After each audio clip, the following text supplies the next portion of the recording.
Vamos começar então perguntando o seguinte: Deus tem sido glorificado na sua vida? Não precisa me responder. Fica primeiramente para você pensar. A sua vida, tudo que você é, tudo que você tem, é para a glória de Deus? Esse é o último sola, não é por acaso.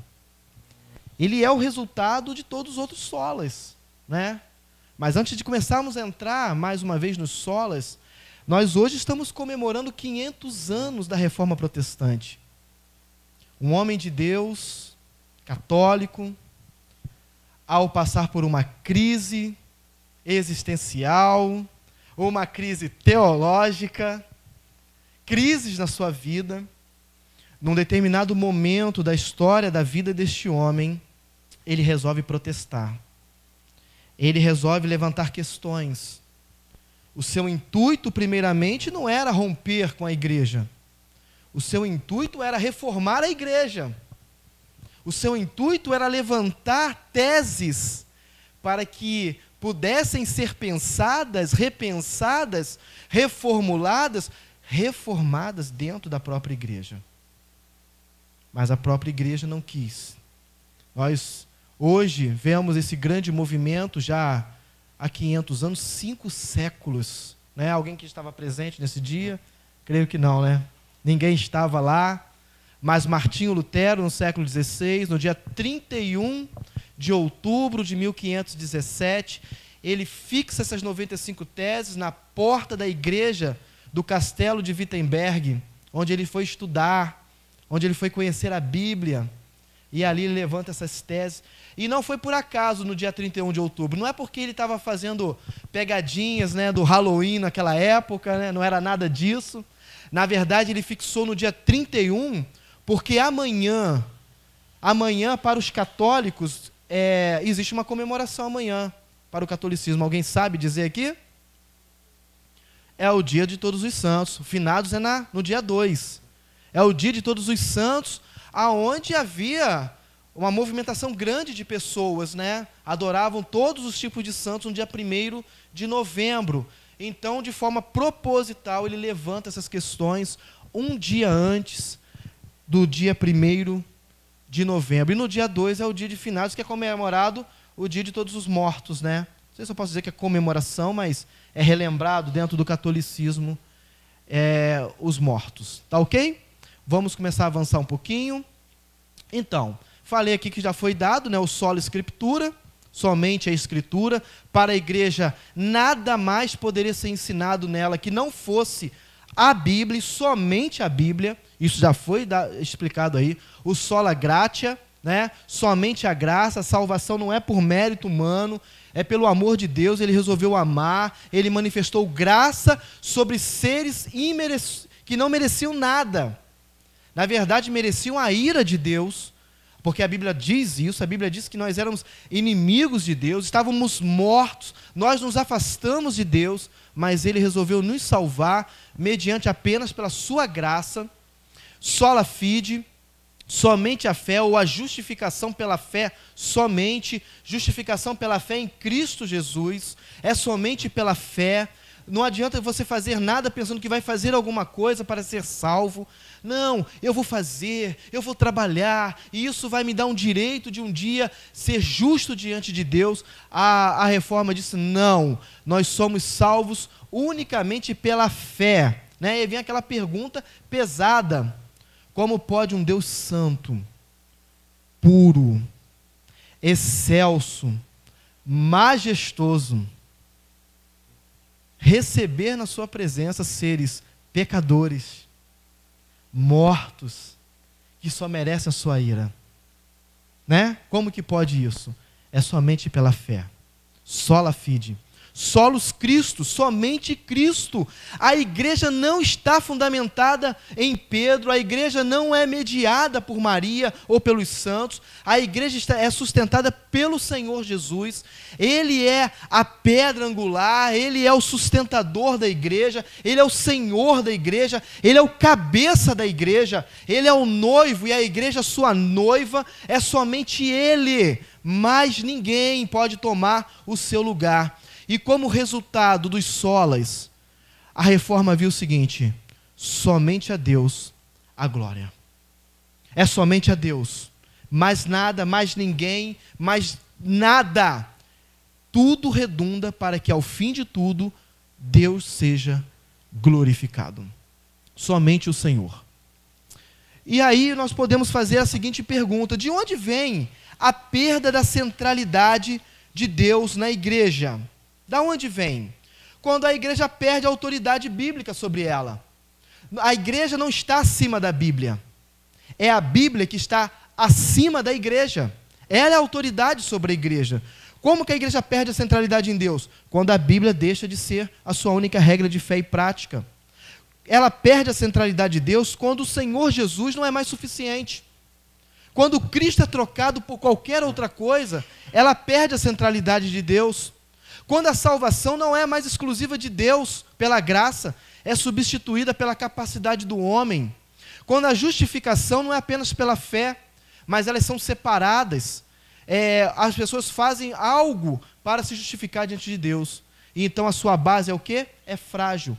É uma igreja se fundamentando sobre a areia, não sobre a rocha. Sobre a areia, ela se torna frágil. Ela se torna uma igreja que se afasta de Deus e perde a centralidade de Deus. E sabe o que é pior de tudo? Isso não ficou só no passado. Infelizmente, nós vamos falar da igreja brasileira no final, mais à frente. Mas a igreja brasileira tem perdido isso. O que a reforma fez não foi criar novas doutrinas. Vamos criar uma nova campanha. Vamos criar um novo método, né? Vamos importar um método que esteja funcionando num determinado lugar e vamos colocar aqui na Europa para que realmente a coisa aconteça. Não. A reforma não fez nada disso. A reforma não pensou em algo novo que possa vir no futuro. Não. A reforma, ela voltou. Ela voltou ao princípio bíblico. Ela foi para o passado. Ela voltou para a época de Cristo, a época dos apóstolos, a época bíblica, daquilo que o Senhor falava, o Senhor ensinava, aquilo que a igreja estava fundamentada pela Escritura. Foi isso que a reforma fez. Ela voltou. E nós hoje temos que aprender com isso. Não é criar novos métodos, criar novas coisas. É uma volta sempre para a Escritura. É para a Escritura.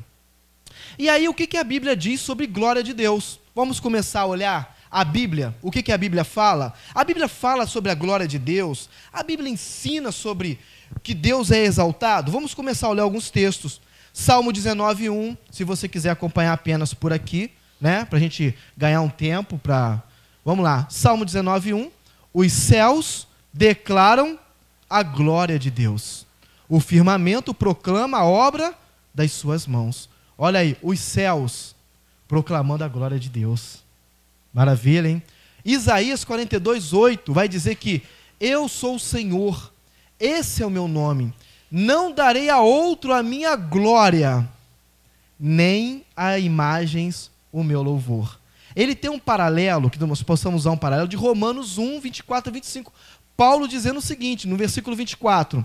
E trocaram a glória do Deus imortal por imagens feitas segundo a semelhança do homem mortal, bem como de pássaros, quadrúpedes, répteis. Por isso Deus os entregou à impureza sexual, segundo os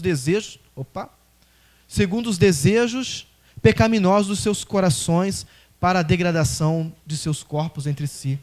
Olha que coisa interessante, o paralelo. Isaías 43:7. Todo que é chamado pelo meu nome, a quem criei para a minha glória, a quem formei e fiz. Deus criou você para a glória dele. Deus criou você para a glória dele. Deus não criou você para você. Deus não criou você para o trabalho. Não tem nada contra o trabalho. Deus não criou você para outras coisas. Deus criou você para a glória dele. Romanos 11:36, que é o texto que praticamente muitas pessoas usam quando vão falar do só lhe deu glória. Pois dele, por ele e para ele são todas as coisas. A ele seja a glória para sempre. Amém. 1 Coríntios 10, 31. Assim, quer vocês comam, bebam ou façam qualquer outra coisa, façam tudo para a glória de Deus. O alvo principal do ser humano é conhecer a Deus e glorificá-lo. Mais textos, não acabou não. Temos bastante texto. João 17. João 17, para aqueles que são bons de Bíblia, qual é a narrativa de João 17? O que está acontecendo em João 17? A oração. Jesus está orando antes do seu Calvário, antes da sua morte na cruz, não é isso?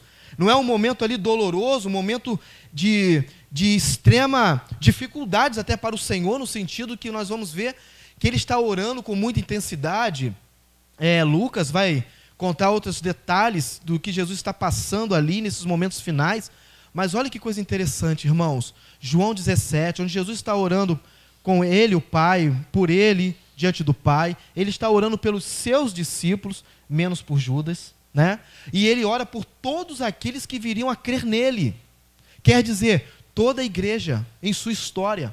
E olha algumas coisas interessantes que nós temos aqui, ó. Versículo 1. Depois de dizer isso, Jesus olhou para o céu e orou: Pai, chegou a hora. Glorifica o teu filho, para que o teu filho te glorifique. Olha aí a glória de Deus na oração de Jesus. Versículo 4. Eu te glorifiquei na terra, completando a obra que me deste para fazer. E agora, Pai, glorifica-me junto a ti, com a glória que eu tinha contigo, antes que o mundo existisse. Versículo 10. Tudo que eu tenho é teu, e tudo que tens é meu, e eu tenho sido glorificado por meio deles. Versículo 22. Dei-lhes a glória que me deste, para que eles sejam um, assim como nós somos um. Versículo 24. Pai, quero que os que me deste estejam comigo, onde eu estou, e vejam a minha glória, a glória que me deste, porque me amaste antes da criação do mundo. Olha na oração de Jesus, ele falando sobre a glória do Pai, a glória dele e a glória dos dois unidos com a igreja. Fala da igreja, fala daqueles que vão crer. Ele é glorificado por meio deles, por meio da sua igreja, por meio dos seus discípulos aqui, mais claramente, mas ele é glorificado também pelo seu povo. Olha a glória de Deus na oração de Jesus. Efésios 1, 6, 12 e 14. Um texto que é escrito para a igreja. E ali no capítulo 1 está falando da salvação do povo de Deus, da eleição do povo de Deus. E olha só, versículo 6. Por que está falando da eleição lá? Está falando da salvação do povo de Deus? Que é para o louvor da gloriosa graça, a qual nos deu gratuitamente no amado. Tudo bem que eu só peguei alguns versículos isolados, mas essa primeira parte está falando do Pai, está falando de Deus. O versículo 12 é sobre Jesus, ó. A fim de que nós, os que primeiro esperamos em Cristo, sejamos para o louvor da sua glória. Versículo 13 e 14 está falando do Espírito Santo lá, e que é a garantia da nossa herança até a redenção daqueles que pertencem a Deus, para o louvor da sua glória. E nós terminamos os textos em Apocalipse 19, 1, que diz assim: depois disso, ouvi no céu algo semelhante à voz de uma grande multidão que exclamava: Aleluia! A salvação, a glória e o poder pertencem ao nosso Deus. Irmãos, a nossa vida, tudo que somos e tudo que temos, como já foi falado no início, deve ser para a glória dele. Vocês viram alguns textos, há muito mais textos falando disso. Percebeu que estes textos revelam que o tema central é sempre a glória de Deus. A glória de Deus. Deus sendo exaltado. E o que é a glória de Deus? Nós falamos de textos que falam sobre a glória de Deus, mas será que nós podemos fazer uma definição sobre ela? Será que nós podemos começar a explicar um pouco sobre ela? O pastor Franklin Ferreira, num vídeo que ele tem no YouTube falando sobre Soli Deo Glória, ele faz uma citação do pastor John Piper sobre a definição sobre glória de Deus. Diz o seguinte: na Bíblia, o termo glória de Deus geralmente se refere ao esplendor visível ou à beleza moral da perfeição multiforme de Deus. É uma tentativa de expressar com palavras o que não pode ser contido por palavras, como Deus é em sua magnificência e excelência revelada. Deus é grande, Deus é exaltado, Deus está acima de tudo. Deus, as nossas palavras exaltam a Deus, ainda assim, elas sempre serão pequenas diante da grandeza, da glória e da majestade do nosso Deus. Há uma segunda definição. O dicionário ilustrado da Bíblia diz o seguinte: ele fala que a glória de Deus é beleza, poder ou honra, qualidade do caráter de Deus que enfatiza sua grandeza e autoridade. A palavra é usada com 3 sentidos na Bíblia: a beleza moral de Deus e sua perfeição de caráter, a beleza moral de Deus e perfeição como presença visível, quando Deus se manifesta, e louvor. Louvor. Exaltação ao nome de Deus. Essas são definições que nós podemos dar sobre a glória de Deus. Por que Deus existe? Há uma citação do Tim Keller muito interessante para nós. E é impressionante nós vermos que o fato de Deus ser glorioso, isso é benéfico para o seu povo. Isso é bênção para o seu povo. Na verdade, o fato dele ser glorioso, isso é algo que ele é espalhado para nós. Olha só, ele criou um universo para espalhar a glória e a alegria que ele já tinha em si mesmo. Ele criou outros seres para transmitir o seu amor e a sua glória para eles. E para que estes, nós, povo de Deus, o transmitissem de volta para ele, de modo que eles, quer dizer, e nós, pudessem entrar nesse grande processo, no círculo de amor e de glória e de alegria que ele já possuía. É claro que vai ser redundante diante de tudo que já foi ensinado aqui na igreja, mas vocês sabem muito bem que Deus, ele já é completamente satisfeito, ele é completamente feliz, alegre, ele é completamente bem consigo mesmo, com tudo que ele é, na Trindade, na sua comunhão perfeita no céu. Então, eu quero dizer isso porque Deus, na verdade, ele não precisa da criação para que ele seja glorificado em si, mas ele resolveu fazer isso. Ele nos criou para manifestar sua glória no seu povo, na sua criação, e deseja que o seu povo manifeste essa glorificação a ele. Em onde você vive, no meio que você vive, a igreja, ela é criada para isso, ela é criada para a glória dele, ela existe para que ele possa ser glorificado, ainda mais neste mundo tão perdido, tão caído. Ok? Beleza? Está claro até aqui ou está difícil? Alguém quer fazer alguma pergunta? Não? Ou vocês sabem tudo, ou vão ficar com dúvidas, ou não. Vamos lá, está bem mastigadinho aqui, mas vamos avançar.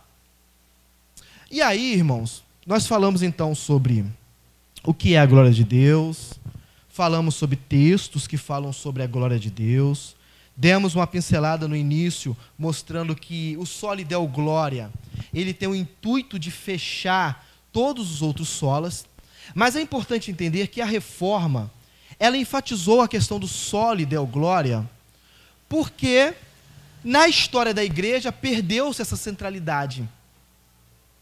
Aquilo que nós começamos a ver, por aquilo que a Bíblia ensina, que Deus é glorificado, Deus é glorioso, e assim deve ser na vida do povo de Deus.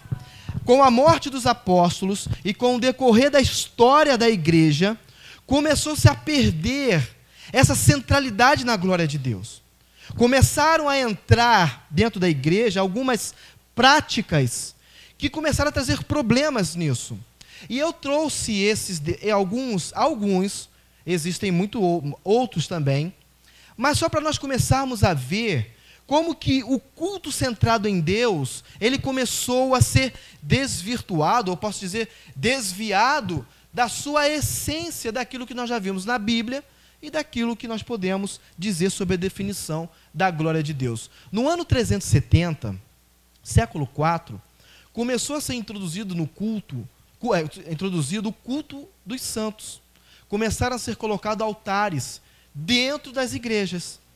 Irmãos, 370 são 200. Se nós formos fazer um cálculo de que João pode ter morrido mais ou menos, o apóstolo João, no ano 100, 200 e poucos anos depois, a igreja já começa a introduzir certas práticas estranhas dentro dela.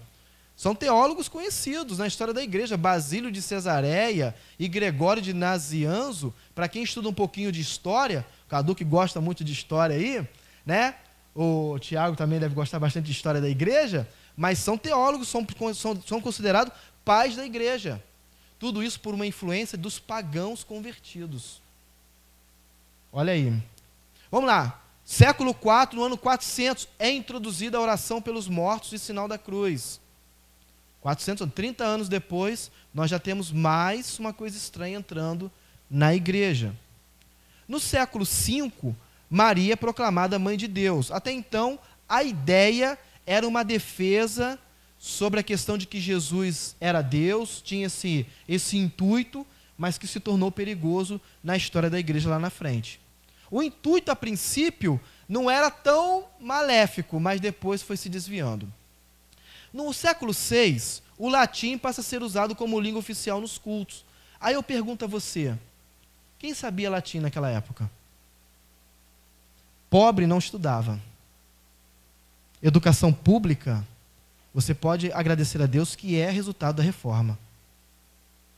Se nós temos uma educação pública, se você tem a capacidade hoje, pelo menos, estudar, de poder ler a Bíblia, isso já é um milagre, isso já é algo fenomenal que a reforma ganhou.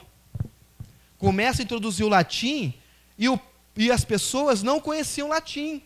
Quem já viu o filme Coração Valente? Já viram Coração Valente? Já viram? Pode ver que no início do filme, quando lá os pais deles são enterrados, o final da oração lá é em latim. E o tio dele que vai criá-lo, né, o personagem William Wallace, o tio dele fala assim, o padre fez um bonito sermão, um bonito sermão, isso mesmo. E ele fala assim, mas foi em latim. Aí ele, mas você não sabe latim? Ele, não. Mas essa era a realidade da Idade Média. Os padres faziam cultos de costas para vocês, não é de frente não. Vocês acham que era assim? A gente olha para vocês, era de costas e era em latim. Se você não sabia latim, você entrava sem saber, né, e saía muito menos sabendo o que aconteceu no culto. Você só via o que acontecia, os feitos. Mas o que era falado, o povo não lia a Bíblia. No século VIII, a confissão auricular é introduzida, quer dizer, ou pelo menos uma vez ao ano, você tinha que ir lá para fazer a sua confissão de pecados. Começou a ser introduzido na igreja. Tudo estranho. Está vendo como que no decorrer dos anos as coisas vão se perdendo? Século VIII, em 789, dá início ao culto das imagens e das relíquias. Nós vamos falar sobre relíquias mais à frente. Mas dá início a culto das imagens. Olha a centralidade. Eu pergunto a vocês, como é que fica a centralidade de Deus só nesse início aqui, olha? Começa a se perder. A coisa começa a fugir do original, do que é essencial. No século IX, a festa de Assunção de Maria é observada pela primeira vez. Já vai sendo introduzido alguma coisa sobre Maria no culto. Em 880, canonização dos santos. 1025, as primeiras ideias da Imaculada Conceição de Maria, né? Maria é sem pecado, Maria é pura, ela não tem pecado. Começa a ser introduzido isso. No século XII, são estabelecidos 7 sacramentos da igreja. O Rogério já falou alguma coisa, alguns eu não pude estar presente, mas aqui estão os 7 sacramentos da igreja, que são através desses sacramentos que as pessoas vão alcançando graça e justificação na igreja. Isso aí fere o sola gratia e o sola fide também. Batismo, que normalmente é o batismo infantil, que começa a graça, a confirmação, Eucaristia, a ceia, reconciliação, que é a penitência, que vem da confissão auricular, unção dos enfermos, A ordem, quer dizer, a igreja local, ela tem autoridade, mas é a igreja local, não é totalmente diferente do ensino reformado do sacerdócio universal de todos os crentes. Todos os crentes têm autoridade em nome de Jesus. Todos nós, todos vocês. A igreja do Senhor Jesus, cada membro tem autoridade. Aqui é diferente. Está ligada ao ter um sacerdote dentro da igreja, uma igreja local, né? E aí passa a ter a autoridade. E o matrimônio, o casamento, né? E no século XII ainda é estabelecida a venda de indulgências, né? Que Lutero vai combater 400 anos depois. Já vai começar a combater isso. No século XIII, a adoração à hóstia, né? E no mesmo século, a elevação da hóstia. E no século XIII, proíbe os leigos de lerem a Bíblia. Então, se a pessoa não era um padre, não era uma pessoa formada dentro da Igreja Católica, não poderia ler a Bíblia. Eu parei aqui. Tinha outras coisas que poderiam ser colocadas. Tudo isso mostra quanto a centralidade de Deus na igreja foi sendo perdida. No decorrer da história, a igreja incrementou muitas coisas ao culto, onde somente Deus deveria receber a honra, a exaltação e a glória. Somente Deus deveria receber a glória. Nada mais. Nada, gente. O culto em homenagem às pessoas que haviam tido uma vida piedosa, porque uma das ideias era, mas o fulano, ele viveu piedosamente. Então, não havia nenhum problema, segundo eles, de fazer homenagem a essas pessoas, né? Maria foi a mãe do Senhor Jesus, né? Não havia problema nenhum de acreditar nela, a mediação junto com o seu filho, né? Mediação para salvar, mediação nas orações, por isso que existe a oração de Ave Maria, e assim vai, né? E das partes principais da vida devocional, eles são honrados com templos. Muitas igrejas, vocês vão ver assim, qual a igreja da Santíssima Trindade, né? A igreja de São Paulo, a Basílica de São Pedro, né?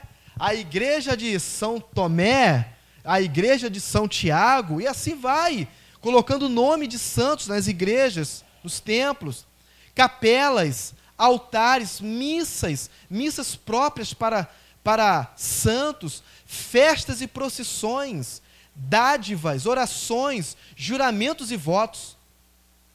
Aonde fica Deus em tudo isso? Se eu fosse voltar no texto, deixa eu voltar aqui, peraí. Deixa eu voltar lá nos textos. Lá em Isaías, com o paralelo que nós temos em Paulo. Eu sou o Senhor, esse é o meu nome. Não darei a outro a minha glória, nem a imagens o meu louvor. Interessante, né? E aí Paulo faz o paralelo. E trocaram a glória do Deus imortal por imagens feitas segundo a semelhança do homem imortal, bem como de pássaros, quadrúpedes e répteis. Olha aí, gente. Nós estamos falando da igreja que era predominante na história. Uma pergunta. É possível que uma igreja, mesmo histórica, ela se perca? Ela venha a perder a centralidade de Deus? É possível. É possível que isso sirva como uma advertência muito séria para a minha vida e para a sua vida. De modo geral, eles são invocados como intercessores, protetores do mal e concessores de bênçãos. Isso tira Cristo, isso tira Deus da centralidade da igreja. Isso tira. No final aqui da mensagem nós vamos ver que existem outras práticas que acontecem dentro de nossas igrejas chamadas evangélicas. Por isso que é importante a gente olhar a história e olhar os dias de hoje. É fundamental isso. Uma extensão da adoração aos santos é a adoração às relíquias, né? Quantos já viram o filme Lutero? Já viram o filme Lutero? Tem uma parte do filme que ele está lá na fila, lá, agora eu só não lembro qual é a relíquia que ele vai ver. Alguém lembra qual é a relíquia? E chegando na fila, ele para de frente para a relíquia e fica ali, só que a fila está andando, aí tem um guarda no local que chega até ele. Oi? O crânio de João Batista? Isso. Então, ele fica ali, naquela adoração à relíquia, até que a pessoa que está, né, o guarda ali local vem e retira ele, porque a fila está andando, né? Ele não poderia parar. Você vê isso. No próprio filme, mostra que a pessoa que era o dono do castelo ali, ele ganhava muito dinheiro com as entradas lá para ver as relíquias que ele tinha, né? Isso mexia no bolso das pessoas. O que eram as relíquias? Eram objetos pertencentes a cristãos piedosos que foram canonizados. Entre elas encontramos fiapos de roupas, retalho de mantos, né? Tem o santo sudário, né, que é idolatrado, é colocado como uma coisa assim santa, alegando que foi o manto lá de Jesus na crucificação, pedaços de unhas, dentes, fios de cabelo, ossos e vários outros objetos e pedaços do corpo, corpos enterrados. Então, você vê a questão das relíquias. E aí foi interessante observar que você vê que hoje várias cidades do mundo, onde o catolicismo sempre foi muito forte, existe um padroeiro do país, existe um padroeiro da cidade. Isso começou com Constantino, quando ele começou a pedir que pessoas santas fossem exumadas dos seus túmulos e colocadas em locais apropriados, né, considerados apropriados. E conforme essas pessoas foram sendo colocadas em determinados lugares, ou cidades, ou países, eles passaram a se tornar como padroeiros, como protetores daquelas cidades, daqueles países, né? Por isso que você vai ver que cada país costuma ter seu padroeiro. Nós agora, né, estamos ainda em outubro, dia 12, né, feriadão que teve aí no Brasil, mas foi devido a uma padroeira, né, que o nosso país, então, alega ter para proteger o país, e assim vai. Então, isso começa lá já na época de Constantino, né? Desenvolveram também, outro problema que houve ali no todo o desenvolvimento do período católico, é o dualismo santo-profano. Quer dizer, e a igreja orar, né? Ler a Bíblia, atividades que são consideradas religiosas, essas são santas. Mas, por exemplo, praticar um esporte, né? Uma caminhada, um futebol, para aqueles que mais gostam de futebol, né? Pedalar, cadê o Nelson? Não está aí hoje, né? Seu pai não está aí, mas pedalar, Cadu gosta de pedalar. Isso não era considerado profano. Quer dizer, se a gente fizesse essas coisas naquela época, você está cometendo pecado, isso é profano, isso não é de Deus, hein? Isso não é de Deus. Você vai no mercado fazer compra, isso não é de Deus. Então eles desenvolveram esse dualismo, né? Então você vê, irmãos, em tudo isso, um período que, como a história disse, um período de trevas, porque o povo vivia oprimido, irmãos. Tudo era centralizado, era na igreja. Na igreja. É isso que eu quero falar com vocês. Eu não sei pronunciar o latim muito bem, mas acho que o sola eclésia, né? Somente a igreja. Esse era o lema da Idade Média. E vocês não achem que isso se limitava apenas a questões religiosas. Tudo era centralizado na igreja. A ciência era centralizada na igreja. Se a ciência dissesse alguma coisa que ia contra as ideias da igreja, a pessoa era chamada. Não, vem cá, vamos conversar. Coloque ele aqui diante dos inquisidores, isso aqui. Como é que é? A Terra é redonda mesmo? Tem certeza que a Terra é redonda? Aí alguns, não, a Terra não é tão bem redonda não, né? Ficavam com medo. Como é que é você escrever um poema, e o poema diz alguma coisa que não está relacionado à igreja? Não, peraí. Que negócio é esse que você escreveu aqui? Você cantou uma música que não está relacionada à igreja? Não. Vamos olhar a letra dessa música, vamos olhar isso de... Tudo era centralizado na igreja. A ciência, as artes, os esportes, a medicina, tudo. Era a igreja o centro das coisas. Não era Deus, irmãos. Era a igreja. Era um líder, o líder. Quem é o líder? É o Papa. Quem é o Papa? O Papa tal. Esse é o cara. É ele que... Ele disse. Opa, se ele disse, então é a verdade. Quando ele dizia ex cátedra, sentado na cadeira que alega ser a cadeira de Pedro, em latim, ele, quando declarava algo da cadeira, era considerado infalível, mesmo que ia contra a Bíblia, mas era infalível. É assim a Idade Média, irmãos. Esse era o contexto de domínio na Idade Média. Por que muitas pessoas morreram, foram perseguidas? Quando elas se levantavam e diziam, não é bem assim. Não é esse o caminho. Não é isso realmente que a Bíblia ensina. As pessoas eram perseguidas. Alguns foram mortos. E assim foi. Era o domínio dela. A igreja havia tomado... Olha só, tem uma coisa boa, tem, ó, de uma maneira geral, as pessoas comuns viviam para a igreja. Isso aparentemente era muito bom, pois havia um sentimento religioso e uma busca pelo divino. No entanto, a igreja havia tomado o lugar central da vida das pessoas. Elas estavam dependentes dela como instituição.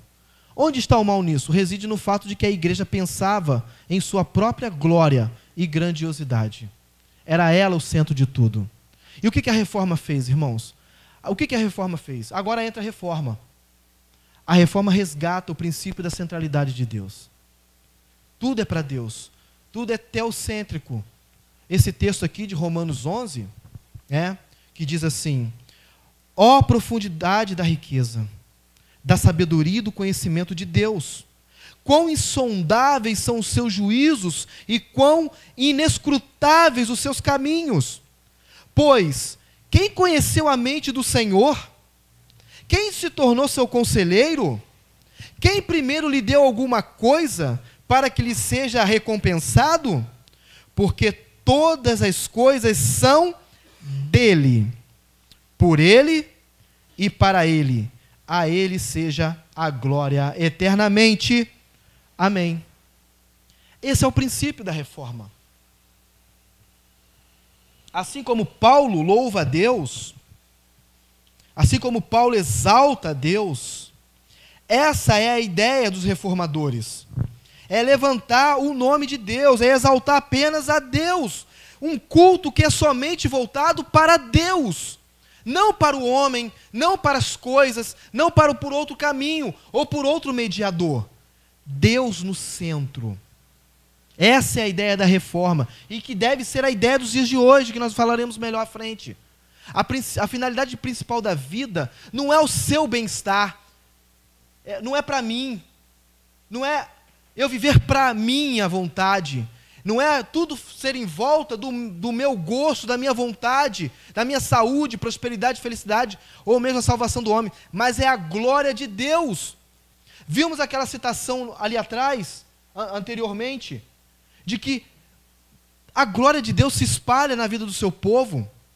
É pelo fato de Deus ser glorioso que nós podemos dizer, ou podemos encontrar satisfação de vida. Não é por causa de nós, não é por causa de um rótulo denominacional, é por causa do próprio Deus. Ele é tudo. E por isso que a primeira pergunta da Confissão de Fé de Westminster é qual é o fim principal do homem? Qual é o principal objetivo da sua vida? Qual é o propósito da sua vida? O fim principal do homem é glorificar a Deus e gozá-lo para sempre. Ou ter alegria em Deus para sempre. Deus é que tem que ser o centro. Deus é que tem que ser tudo para nós. Jonathan Edwards, citado por John Piper, diz o seguinte: Deus, ao buscar sua glória, busca também o bem de suas criaturas, porque a emanação de sua glória pressupõe a felicidade de suas criaturas. Olha que maravilha! E em comunicar-lhe sua inteireza, ele o faz para si mesmo, porque o bem de suas criaturas, o qual ele busca, está na sua estreita união e comunhão com Deus. Deus é o bem de suas criaturas. A excelência e a felicidade de suas criaturas não são nada mais que a emanação e a expressão da glória de Deus. Deus, ao buscar a glória e a felicidade de suas criaturas, busca a si mesmo e, ao buscar a si mesmo, isto é, a si mesmo irradia-se. Ele busca a glória e a felicidade de suas criaturas. Se Deus for o centro da sua vida, você encontrou a verdadeira felicidade. a verdadeira satisfação, o verdadeiro sentido da sua vida. Quando Deus é tudo para você, todas as outras coisas, elas vêm como inteiras bênçãos. Nós nunca podemos colocar o contrário, colocar o coração nas coisas e deixar Deus de lado. Aí o homem se perde. Precisamos de uma reforma nos dias de hoje? Será que nós precisamos de uma reforma nos dias de hoje? Eu quero que você pense com respeito às perguntas que foram colocadas ali. Precisamos de uma reforma nos dias de hoje? Vamos lá. A Bíblia tem sido a única fonte de ensino na igreja brasileira? Pense você. A graça de Deus é o evangelho pregado aos crentes deste país? A justificação pela fé em Cristo é a única base de salvação dos evangélicos que tem sido ensinado neste país? O Cristo ensinado na Bíblia é realmente o Cristo da religião cristã do Brasil? Como resultado, Deus tem sido realmente glorificado pela igreja brasileira? E na sua vida? Essas perguntas aqui, se elas forem aplicadas na sua vida agora, aqui nessa noite, eu pergunto, a Bíblia é a única fonte de fé para você? Ou você tem buscado outras revelações e informações, ou verdades? Você realmente só confia na graça de Deus na sua vida? Ela é suficiente de saber que Deus salvou você, não porque você merecia? Então você vai olhar para Deus e ver que você era indigno, mas Deus resolveu te salvar? Então você consegue olhar para você mesmo e colocar no seu lugar e ver que você é um pecador, é uma pessoa que, pela sua velha natureza, você vai sempre querer fazer algo contra a vontade de Deus? Você realmente crê que você é salvo unicamente pela fé em Cristo, justificado somente pela fé em Cristo? Você crê mesmo nisso? Você confia nisso? Você acredita que, independente de qualquer coisa, Cristo já te justificou como um ato? Isso é um ato já realizado.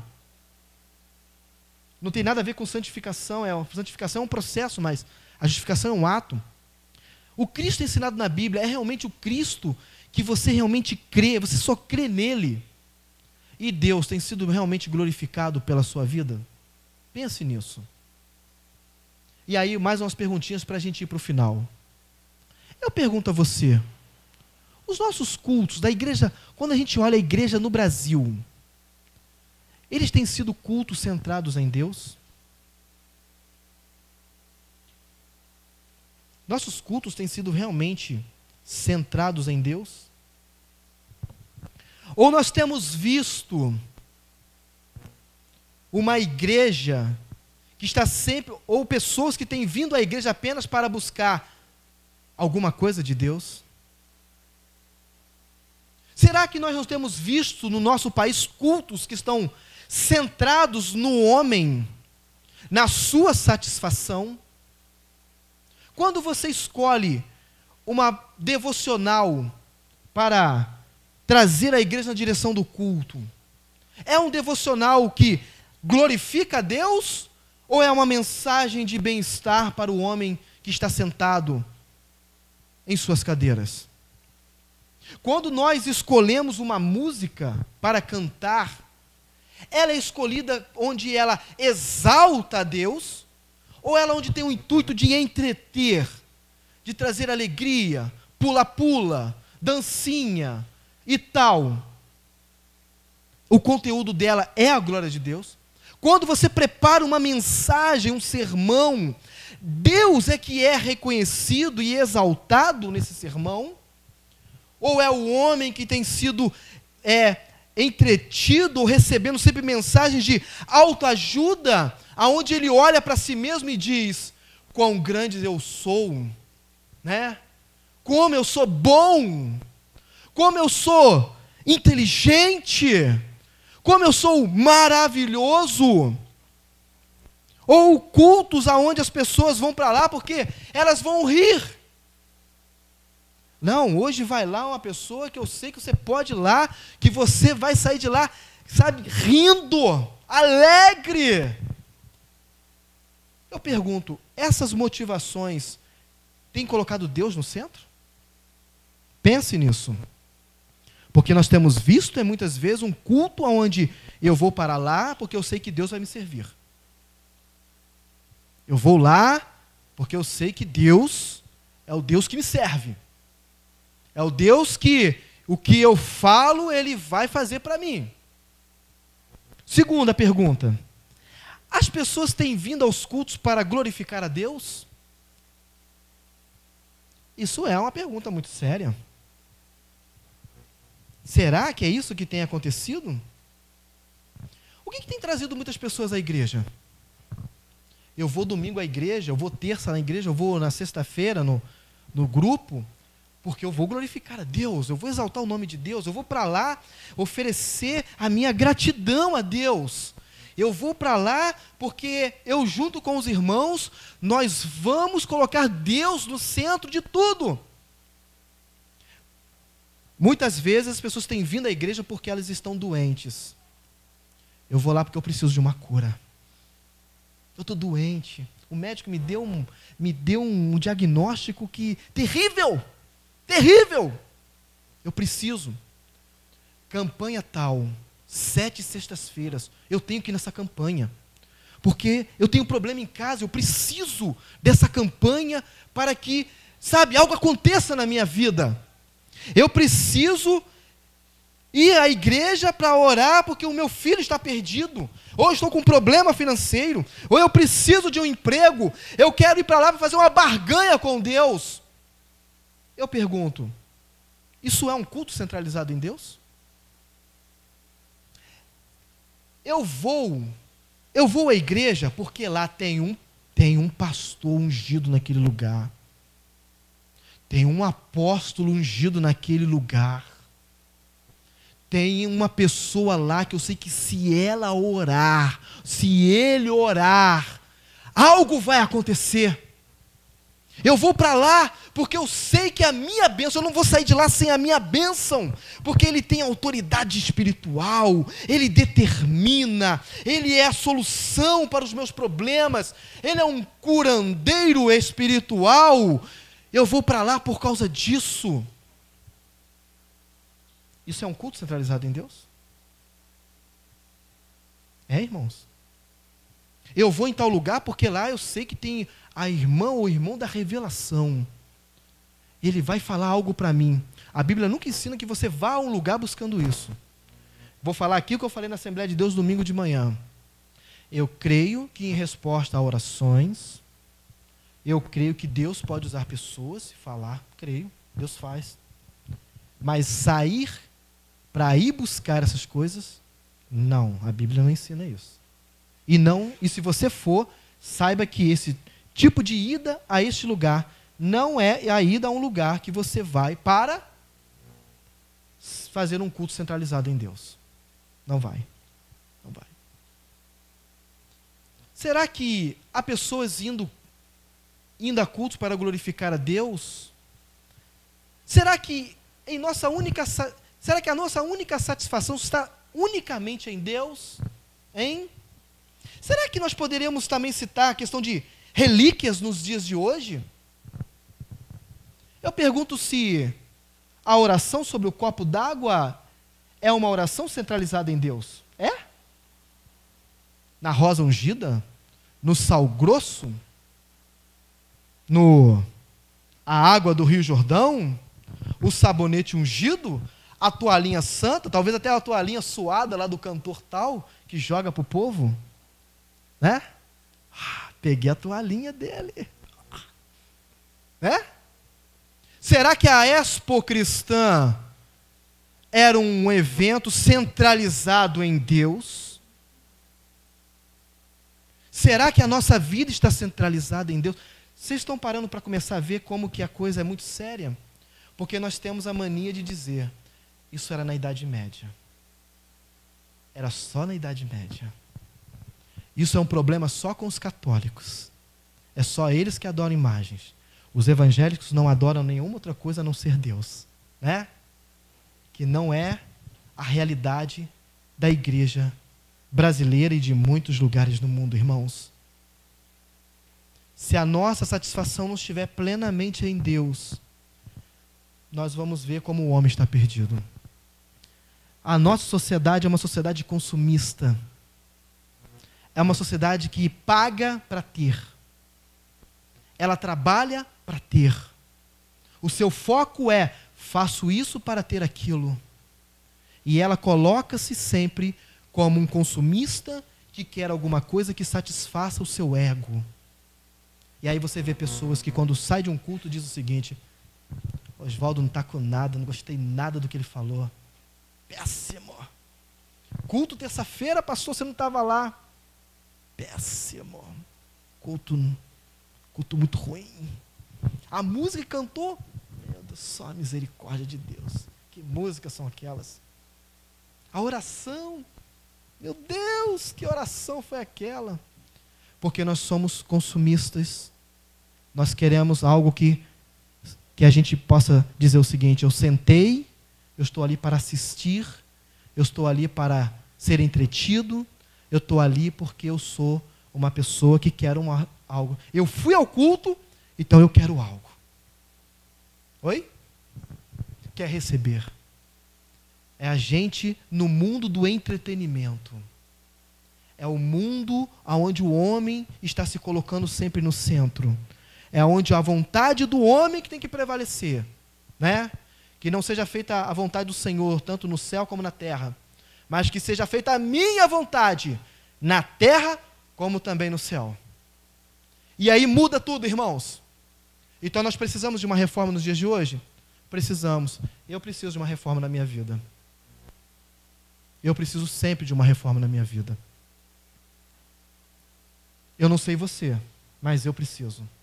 O lema de que igreja reformada sempre se reformando é um lema que não deve ser colocado apenas para uma denominação. A igreja congregacional precisa ser reformada. A igreja tal tem que ser reformada. A igreja tal tem que ser reformada. Não, irmãos. Nesse ponto eu quero fazer a aplicação na minha vida. Minha vida como um reformado, sempre sendo reformado pelo Senhor. Não para que eu seja glorificado, mas para que o Senhor seja sempre glorificado. Só lhe deu glória. Somente a Deus toda a glória. Toda a glória. Em tudo. Em todos os momentos, em todos os aspectos. Eu estou doente. Deus seja glorificado. Eu estou com problemas financeiros. Deus seja glorificado. Minha vida está difícil, Oswaldo, você não conhece a minha vida. Irmão, independente de qualquer circunstância, Deus seja glorificado. Deus seja exaltado. Deus seja o único centro da sua vida, em todos os aspectos, em tudo. Ser um reformado implica em viver somente para Ele e para sua glória. Por isso é necessário sempre reformar, para que em todas as coisas que fazemos, Deus seja glorificado. Pois corremos hoje atrás de muitas coisas, visando quase sempre o nosso bem-estar. Não que seja pecado em si o ato de buscar o próprio progresso, mas isso não pode tornar-se o motivo da nossa existência. Descubra a vida gloriosa que há em viver e fazer tudo para a glória de Deus.